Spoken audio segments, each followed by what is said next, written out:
Bonjour à toutes, bonjour à tous et bienvenue dans notre nouvelle émission de Quoi de neuf. J'ai perdu mes notes tout de suite. Désolée. Juste là. Bonjour à toutes et bonjour à tous et bienvenue dans LP de nuit. LP de nuit, c'est la référence à écouter pour être au plus proche du lycée.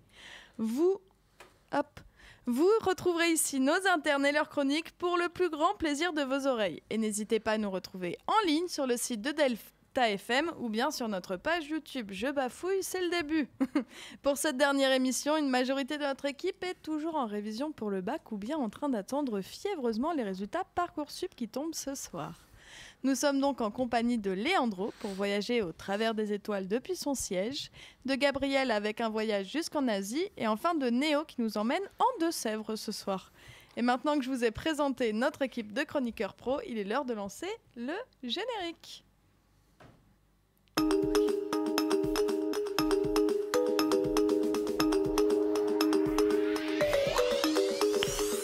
Nice. Vu les yeux que tu m'as fait, Néo, je suppose que je me suis plantée. Absolument. Excuse-moi. C'est pas Tu grave, nous parles de ça quoi arrive. du coup ce soir? Alors ce soir, on va parler de black metal. Ok, aucun rapport avec Rien les à Deux-Sèvres voir, finalement. ça vient plutôt de Norvège. Ok, et Ouais. tu as un invité aussi avec toi. Absolument, Aurel, avec Enchanté. moi ici présent. On a aussi Gabriel. Gabriel, on voyage en Asie ce soir, c'est ça? Ouais, c'est ça, on va voyager dans une petite ville du Japon, donc directement pour visiter un musée. Et bonjour à toi aussi, Léandro. On va où ou plutôt quand ce soir? Bonjour à tous, et ce soir, on part au commencement de l'univers. Merci beaucoup et on y va. Bon, je vous propose qu'on attaque tout de suite avec le voyage le plus proche malgré tout, la Norvège chez le moins loin. Et avec notre musicien de la bande, c'est à toi Néo. Bonjour à toutes et à tous. Alors aujourd'hui, pour cette dernière émission, j'aimerais vous parler d'un style musical aussi mal compris que décrié, souvent accusé de tous les maux alors qu'il incarne en réalité une forme d'expression artistique brute, viscérale et spirituelle, le black metal. Né dans les brumes glaciales de la Scandinavie, le black metal est un cri primal, une déchirure sonore, un rejet du conformisme. Avec ses voix écorchées, ses guitares tranchantes et ses blast beats aussi rapides qu'un troupeau de yaks sous Red Bull, il représente l'extrême, le plus sombre du spectre musical. Mais au-delà de l'image sulfureuse, maquillage façon panda vénère, clous longs comme des antennes 5G et forêts embrunées habitées par des chèvres mécontentes, le black metal est une quête, une recherche de vérité, une immersion dans la noirceur humaine. Jusque-là, tout va bien. Et puis, il y a eu un déclic, un détail, un tintement, une cloche. Non pas une cloche d'église en feu sur une pochette d'album suédois, non. Une cloche à vache. Et là, tout a basculé. Car en cherchant à comprendre l'impact du black metal sur l'être humain, je me suis demandé, et les vaches, elles en pensent quoi? Je me suis donc rendu à Pougnérisson, village de Sévrien célèbre pour deux choses, ses contes délirants et ses cloches à vaches hautement spirituelles. Là-bas, j'ai rencontré des habitants excessivement concernés par le sujet. Voici donc le témoignage d'Aurel, habitant de Pougnérisson depuis sa plus tendre enfance. Alors toi Aurel, d'après toi, quelle est l'influence des cloches à vaches sur l'industrie musicale à Pougnérisson? Bonjour, donc déjà il faut savoir que moi j'ai grandi avec, c'est-à-dire que c'est un village avec beaucoup de bovins. On a environ, je crois, 5000 vaches pour 300 habitants, c'est dire. Ce qui n'est pas négligeable. Effectivement. Et donc sur ce rôle-là des cloches sur la musique, c'est-à-dire qu'avec le vent, se produisent toutes sortes de sons constamment, chaque journée, chaque nuit, et ça a fait se sentir concernés, tous nos habitants, tous nos 360 habitants en 2025, par cette branche de la musique qui est le black metal. Le black metal, absolument, oui. Et voilà. Eh bien, merci beaucoup Aurel pour ton témoignage, ce fut très intéressant. J'ai également pu rencontrer Claudine, une autre habitante de Pougnérisson, qui a également témoigné pour moi. Elle m'a expliqué que certaines de ces vaches, exposées par erreur à du Dimmu Borgir pendant la traite, ont également littéralement doublé leur production laitière. Coïncidence, je ne crois pas. Selon une étude que j'ai totalement inventée mais qui sonne très sérieuse, 78% des bovins exposés au black metal norvégien expriment un meilleur équilibre émotionnel, notamment grâce au sentiment d'appartenance à un chaos cosmique structuré. Il paraît même qu'une vache, prénommée Goudronette, a commencé à se maquiller en corpse paint avec de la boue. On l'a surprise plusieurs fois à mugir sur un rythme ternaire en regardant la lune. Le vétérinaire hésite entre crise mystique ou début de carrière solo. Pardon. C'est la dernière, c'est normal, c'est compliqué, C'est le ça rend stress. émotionnel. C'est l'émotion. dur. Alors attention, tout le black metal ne plaît pas aux vaches. Le black atmosphérique les apaise. Le raw black les stresse. Le symphonique les rend un peu snob. Quant au post-black vegan anticapitaliste, elle trouve ça prétentieux, mais la basse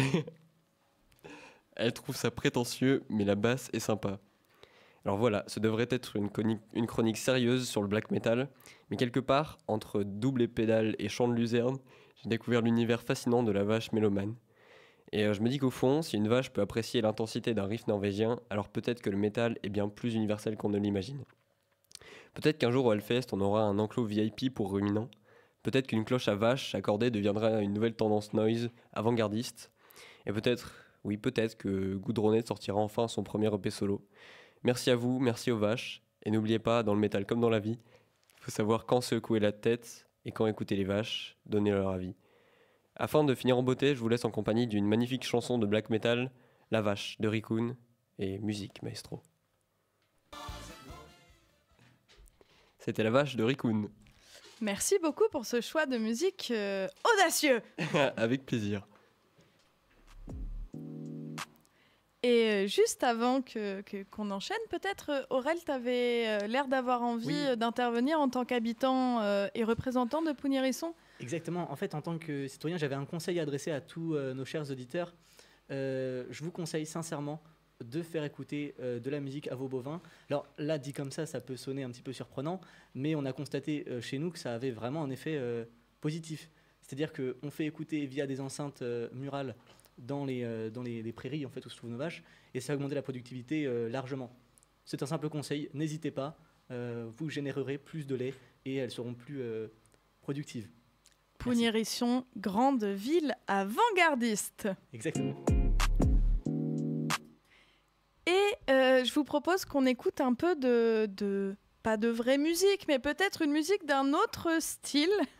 Gabriel, on met quoi ? Alors aujourd'hui, on va jouer Playground Love, donc du groupe qui s'appelle R.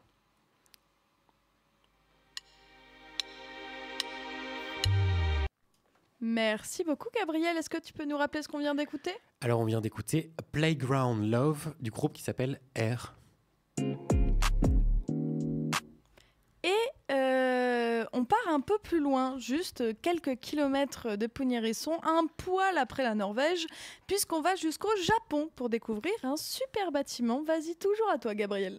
Ben oui, aujourd'hui, je vous emmène beaucoup plus loin car on va visiter le musée d'Hiroshige. À aller aussi loin que le Japon. Eh bien, tout simplement, comme vous le savez peut-être, en ce moment, on a donc toutes nos écoles qui nous envoient des mails, etc., etc. Et en fait, si j'ai fait une chronique toute l'année sur l'architecture, eh bien, c'est parce que aussi je postule dans des écoles d'architecture pour étudier tout simplement tous ces bâtiments, toutes ces choses-là en études. Et il se trouve que pour entrer dans ces écoles, il faut un peu se renseigner, découvrir ces sujets-là. Et la première chose qui m'a marqué, c'est donc l'architecture au Japon. Ils sont très forts, notamment dans l'utilisation du bois. Et j'ai découvert un architecte qui s'appelle donc Kengo Kuma, qui est notre architecte du jour, qui lui a fabriqué et a conçu le musée d'Hiroshige. Hiroshige, vous allez me dire, c'est qui ? Vous connaissez peut-être pas. Eh bien, Hiroshige, c'est un peintre du japonais qui, lui, a peint des nombreux tableaux assez connus. On pense peut-être même à, par exemple, l'averse du soir sur le Grand Pont, que vous connaissez peut-être. Il faut s'imaginer donc un pont en premier plan, avec une averse qui vient le couper de point de vue transversal, et de nombreux Japonais qui marchent sur le pont en se protégeant la tête avec leurs vêtements. Et donc, il a eu comme projet de fabriquer un musée à Hiroshige. Donc, pour le dédier ce musée, ça a été fait dans le département de Tochigi. Et il faut savoir que ce musée a donc été construit en l'année 2000. Et ce musée, c'était quoi le projet derrière ? En fait, l'architecte a pensé à utiliser le bois régional. Donc, il faut savoir que la région est très connue pour son bois de cryptomère et une forêt qui est à la même essence, donc tout autour de la ville. Et donc, il a eu ce projet de faire une architecture dite naturelle, donc qui s'inspire vraiment des espaces autour. Et c'est pour ça qu'il a réutilisé ce bois. Mais le problème, c'est qu'avec les normes actuelles, c'est très compliqué d'utiliser un bois pour faire un bâtiment, notamment à cause des normes incendies.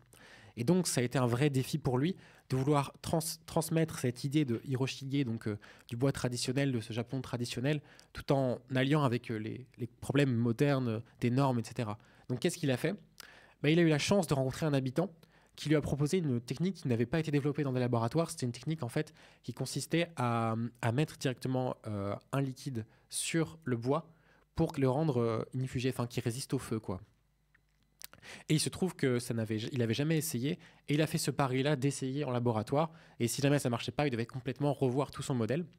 Et il se trouve qu'il a eu une grande chance, car en fait cet habitant qui lui a conseillé de faire ceci, en fait ça a parfaitement marché. Et il se trouve que du coup il a pu utiliser donc un bois inifugé pour l'ensemble de son bâtiment. Et donc son but c'était vraiment de produire un bâtiment qui passe de la nature à l'artifice. Car dans son livre, et même au cours de sa vie, Kengo Kuma a souvent défendu une architecture plus naturelle. Il sépare l'architecture en deux choses. La production, qui est donc plutôt ce qu'on va mettre, les étapes de fabrication, et la consommation, qui va être un peu le regard, la représentation. Et lui, il dit aujourd'hui qu'on est plus dans la représentation plutôt que dans la construction et la fabrication. Les gens voient le bâtiment fini, ils ne voient pas toute la démarche derrière, la réflexion, les matériaux, la réflexion de l'architecte. Et donc, lui, il met souvent en valeur les artisans, et c'est pour ça qu'il a fait ce choix de ce bois local, et qu'on peut voir que le bâtiment, en fait, est un ensemble de lamelles de bois, donc parallèles, qui vont former le bâtiment et qui sont séparés de très petites lignes. Et donc, on a un effet un peu comme l'inverse qu'avait fait le peintre Hiroshige à l'époque pour revoir le bâtiment. Et l'intérieur du musée, donc, c'est un grand espace qu'il faut s'imaginer, donc une salle immense, on a un toit donc en triangle, excusez-moi, et cet espace est très ouvert, donc il n'y a pas de mur particulièrement, il y a juste du coup des murs en papier, des cloisons en papier traditionnel japonais. Mais il a eu encore une fois des problèmes avec le papier traditionnel, parce qu'on lui a dit, mais oui, mais si tu fais un musée, le papier, les enfants, enfin, ils vont l'abîmer, quoi. Avec le temps, c'est pas bien, etc. Et donc, il a eu, malheureusement, pas le choix, mais il a mis un film microplastique entre les deux papiers pour garder l'aspect traditionnel du papier et le protéger. Donc, voilà. Donc, il a toujours décidé d'allier un peu la modernité, mais malgré tout de rester dans une certaine tradition. Et ce qui était le plus fou dans ce projet, et c'est pour ça que je l'ai choisi pour cette dernière chronique, c'est que ce projet, il met avant tout en avant la nature, le déjà là. En fait, il se trouve que dans son projet, il aurait pu faire un grand musée grandiose de ce grand peintre japonais et décider de faire vraiment un projet immense. Mais en fait, il a décidé de se fondre dans le décor. Il faut savoir que c'est un bâtiment qui va pas être très grand. Il me semble, selon les dimensions, qu'on était sur 2,40 m de haut, donc ce qui n'est pas très grand du tout. Alors qu'il aurait pu faire un musée sur plusieurs étages. Et pourquoi ? Parce qu'en fait, il a pris la mesure des bâtiments aux alentours pour qu'ils se fondent dans le décor. Parce que derrière, qu'est-ce qu'il y a ? Il y a une colline avec un sanctuaire. Et donc, il a voulu continuer à mettre en avant le sanctuaire traditionnel japonais plutôt que de mettre en avant son musée, pour rester dans l'optique et la pensée du peintre. Donc, c'est pour ça que j'ai voulu parler de ce bâtiment, parce que c'est un bâtiment qui est assez rare. Il se trouve que même des grands architectes comme Kengo Kuma ont beaucoup de projets dans des grandes villes comme Tokyo, où ils n'ont pas le temps de se poser. Et là, la recherche avec un artisan local qui lui a fait découvrir une nouvelle technique, avec ce musée qui s'inspire des peintures, on a vraiment affaire à une architecture naturelle qui est vraiment novatrice.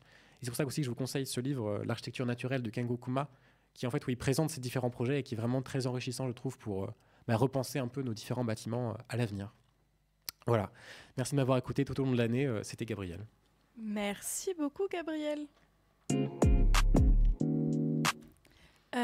Pour Hiroshige, dont tu nous en as parlé, l'une de ses œuvres aussi très très très connue pour nos auditeurs, c'est l'œuvre de la Grande Vague de Kanagawa qui a été repris de toutes les façons possibles et inimaginables.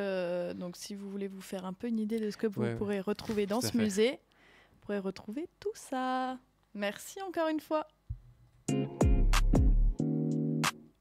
Et pour enchaîner, Néo, Gabriel et Aurel, je vous propose qu'on s'installe tranquillement, bien tout au fond de nos sièges, pour écouter Léandro nous emmener au bout de notre histoire. Qu'est-ce que t'en dis, Léandro ? Eh bah, c'est parti. Bonsoir à toutes et à tous, je suis Léandro et bienvenue dans les Récits du Cosmos, une chronique sur l'astronomie et tout ce qui entoure. Ce soir, pour clôturer notre voyage parmi les étoiles, je vous propose de revenir à l'origine de tout, à l'instant où le temps lui-même a commencé à s'écouler, le Big Bang. Avant le Soleil, avant les étoiles, avant les galaxies, il n'y avait rien. Du moins, rien de ce que nous connaissons aujourd'hui. Pas de lumière, pas de matière, pas de son. Seulement un vide apparent, dans lequel sommeillait tout le potentiel de l'univers. Il y a environ 13,8 milliards d'années, tout ce qui existe aujourd'hui était connu dans un point infiniment petit, dense et chaud.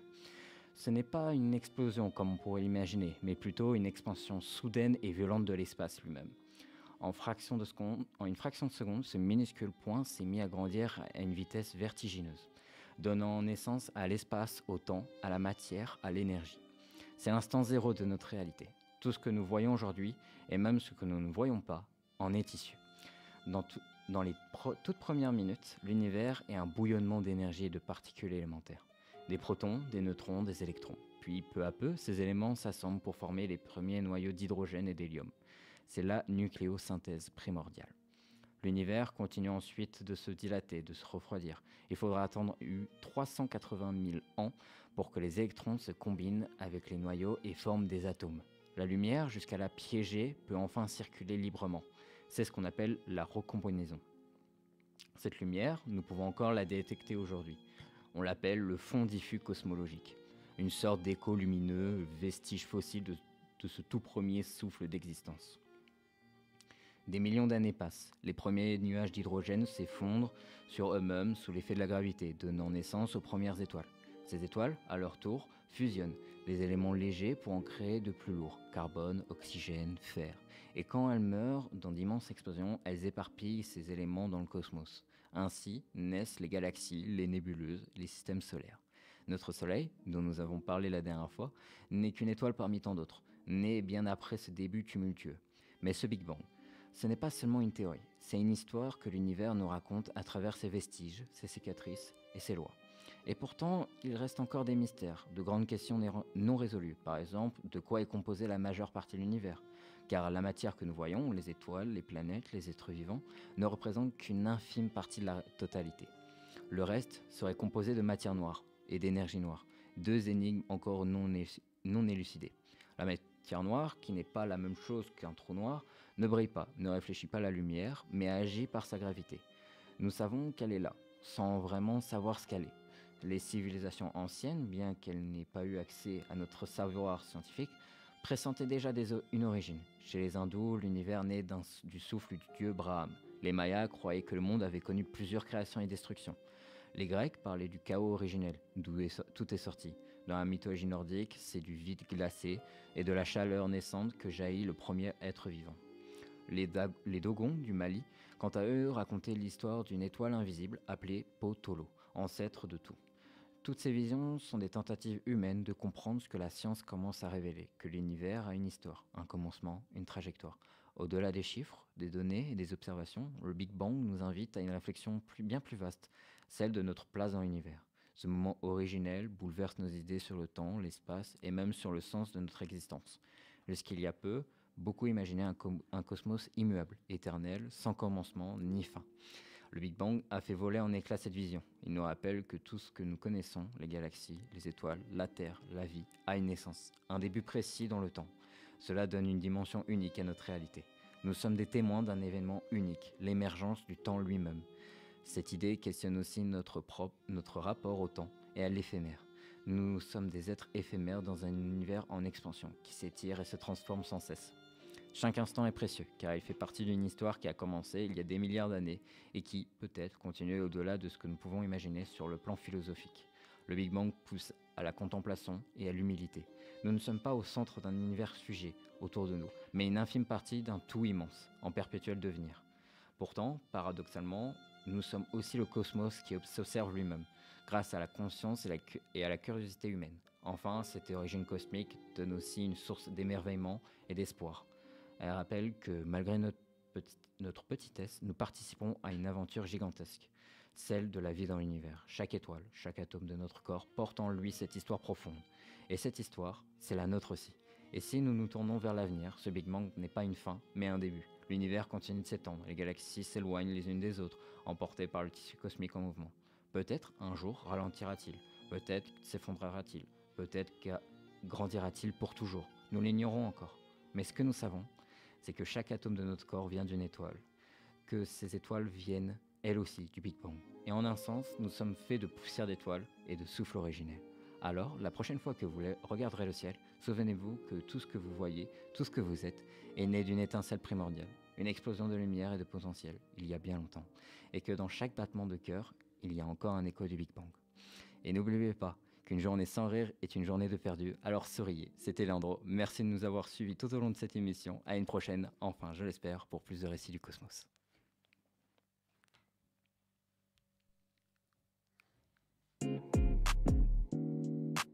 Je me perds toujours trop loin dans tes récits, Leandro. Merci beaucoup de nous avoir raconté cette histoire. C'était avec un grand plaisir. Est-ce que tu nous présentes une petite musique avant qu'on aille vers la fin? Non, pardon. Oh, excuse-moi, je me suis trompée de personne? Non? Ah, si, Ah, pardon. Tu nous présentes une petite musique du coup Ouais. avant qu'on se laisse? Après cette longue histoire, et en plus je suis allé plus loin dans la description, donc c'est encore plus facile de se perdre. Et du coup maintenant, on va faire une petite écoute musicale, et ce soir je vous présente Hysteria, une chanson du groupe britannique Muse. Elle se distingue par sa ligne de basse puissante et entraînante, devenue emblématique. Le morceau mêle rock alternatif et énergie brute, avec des influences de hard rock et de musique progressive. Les paroles expriment une forme d'obsession amoureuse intense, presque douloureuse, traduite par la tension musicale croissante et les envolées vocales de Matthew Bellamy. Hysteria de Muse. Merci beaucoup. Est-ce que tu peux nous rappeler ce qu'on est en train d'écouter, Léandro? C'était Hysteria de Muse. Merci beaucoup, Léandro. J'ai perdu ma souris. Et oui, les méandres du direct. Excusez-nous, très chers auditeurs, très chères auditrices. Et c'est sur cela que l'on se quitte. Merci de nous avoir suivis tout au long de cette émission de LP de nuit. N'hésitez pas à nous retrouver sur le site et sur la page YouTube de Delta FM. Merci à Néo. Merci à Gabriel. Pardon, vas-y Néo. Avec grand plaisir et merci de m'avoir écouté. Merci à Gabriel. Toujours autant de plaisir d'être accompagné avec vous, en plus c'est super. Et merci à toi, Léandro. Il n'y a pas de quoi. Et enfin, merci à toi, Aurel, de t'être joint à nous. Et merci à vous. Ainsi que Chloé et tous les autres qui Oui. n'ont pas Oui, pu venir c'était cette dernière émission. ce qui allait arriver. Merci à vous, mais merci aussi à Antoine, à Ariane, à Marius et à Chloé de nous avoir appris des choses, cultivées et émerveillées tout au long de cette année. Et aussi de nous avoir fait rire. On vous souhaite un bon courage et un bon voyage pour les années à venir. Et je le répète encore une fois, et n'oubliez pas qu'une journée sans rire est une journée de perdu, alors souriez. Merci beaucoup. Et j'avais même pas remarqué que tu portais un t-shirt inspiré justement de l'artiste Oui. dont nous a parlé Gabriel. C'est une coïncidence absolue, on ne s'est pas du tout concerté. Mais c'est très beau. Et on se retrouve l'année prochaine avec ceux qui le voudront à 18h sur Delta FM 90.2. C'était Lola pour LP de nuit. À la prochaine.